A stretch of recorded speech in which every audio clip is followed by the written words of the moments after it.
Hello and welcome back to our study of Peninei Halacha, the teachings of Rav Yogev Cohen, Shlita. Well, here we are, Erev Shabbos Kodesh, Parshas Bamidbar, Shloshes Yemei Hagbala, almost at Erev Shavuos, as we complete our week on a note of Yontif, getting ready for Matan Torah Seinu, and we want to wish everyone a good Shabbos, but also good Yontif ahead. Of course, our sessions will be slightly truncated next week because of Yontif, and yes, we here in the diaspora, we have 2 days of Yontif, so we won't resume our learning here until, let's see, Wednesday, right? Monday and Tuesday are Yontif here, and then Wednesday, Mr. Hashem will be able to return, but meantime, please continue davening for Chayalei Tzvagan Yisrael, for Shleima L'chol Petzua Yisrael, and the safe return of our hostages. And we learn the Nishmat Seren, Daniel Shimon, of the Ron Vasheli Shemakim Damo. So this is appropriate, actually, for Shavuos. See, things work out. As my friend says, it's Hashem waving hello. Netilas yadayim la'achashena b'yom l'neir b'layla. Nis'or safek b'she'ela. Ma ha'gorim ha'ikri l'shiriyasa shel ha'ruach hara b'al yadayim. When we talk about ruach ra'ah, let's say it exists in whatever form it exists, but what causes it to go on your hands? Hayim ha'shena sheba toda'aso shel adam mistakos ve'ha'adam nishar mutalo yicholos pa'ula. Well, is it the sleep? Because when you sleep, then your creative ability is gone and you're not doing anything. And a person is, we said, is a portion of death. So is that what causes the Ruach Ra to come? And therefore, so therefore,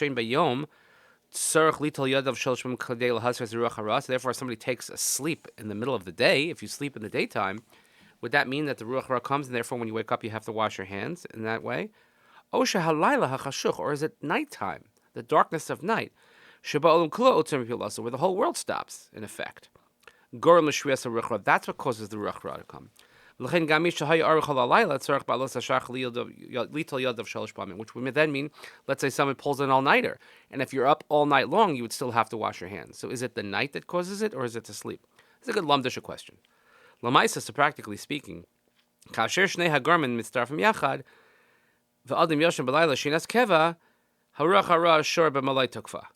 so when both of these factors come together, meaning if a person sleeps at night, what's called a shinas keva, which is at least a half an hour, and you sleep at nighttime, then therefore the ruach ra comes in full force.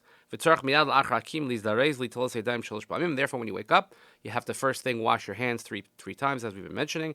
We don't touch the open parts of the body, any of the orifices, we don't touch food, etc. But as we explained yesterday, that the bracha has to be before shachar. So I'm just saying, let's say somebody sleeps for an hour, wake up, 2 o'clock in the morning, you're not ready to daven yet, so that's as far as the bracha goes. But we're just talking about ruach ra. Darga pachos mizeh, but a lower level of this is kasher adam yoshem b'yom shinas keva. Let's say a person takes a good nap in the middle of the day. You'd sleep for more than a half an hour during a day. Since the evil spirit, whatever you want to call this ruach ra, this tumah, is not on you in its completion, in its full force, one should ideally wash one's hands 3 times when waking up, but you don't have to hurry and do this. And there's no prohibition of touching anything, any parts of your body, any food, etc. Darga pachos mizeh. And a even lower level than this is kasher adam nishar ar kol halayla. If a person is awake all night, and this is practical for those that will be staying up all of Shavuos night to learn Torah. So there's always the question about netilas yadayim, brachos, etc. So I'll just say that in growing up, when we used to stay up all night learning, my father, Zichrono Livracha, he was the brachos guy. My father got up very, very early every single day, regardless, and he was not a person to stay up all night, but he would love that on Shavuos morning we would daven at 5 o'clock in the morning, whatever it is. So he would wake up at 4 and he would come to shul, but he would say brachos for the whole kahila because you have to have someone that slept. So he was a designated brachos guy. What a tremendous chus that was.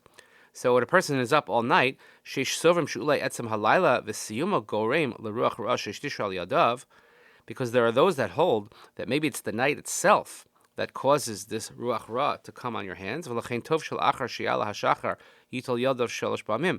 maybe it's after that, after the daybreak comes, that you should wash your hands three times. And let's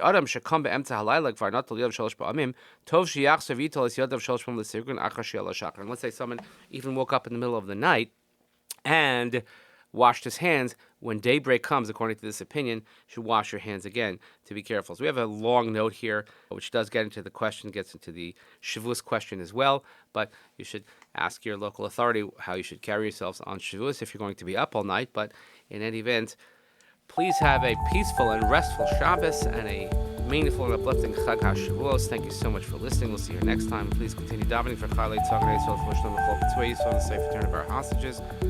Nishmat and Daniel Shimon and Arthur Rom Shem Kum Damo. Thank you so much for joining us, and we'll see you after Yontif. Chag Sameach.